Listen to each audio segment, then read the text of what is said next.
আপনি যদি অন্যজনকে হিংসা করেন কখনো ওই ব্যক্তির কিছু কমবে না, বরঞ্চ আপনার আমল নষ্ট হবে।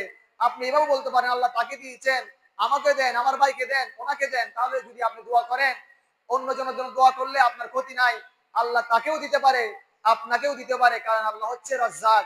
আল্লাহ যা চায় তা দিতে পারে। আপনি কেন অন্যজনের সম্পদ নিয়ে হিংসা করবেন, অন্যজনের এলম নিয়ে হিংসা করবেন?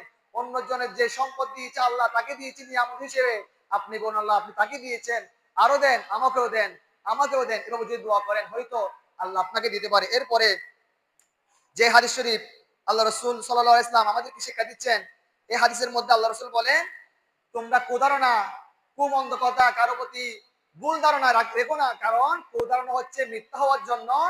একজন মানুষ মিথ্যাবাদী হওয়ার জন্য সবচেয়ে সহজ উপায় হচ্ছে মিথ্যা ধারণা করা, মিথ্যা সাক্ষী দেওয়া, কারো প্রতি মিথ্যা সাক্ষী, কারো প্রতি মিথ্যা ধারণা করা, কুধারণা করা, এটা আল্লাহ রসুল নিষেধ করেছেন।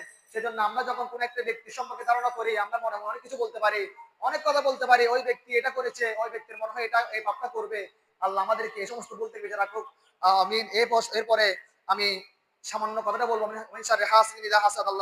আল্লাহ রাব্বুল আলামিন সূরা নাসের মধ্যে ইরশাদ করেন, ওমিন শাররি হাসিদিন ইযা হাসাদ, হে রাসূল আপনি বলে আপনি দোয়া করুন হিংসুকদের মন্দ ধারণা থেকে আমি আল্লাহর কাছে রক্ষা চাই।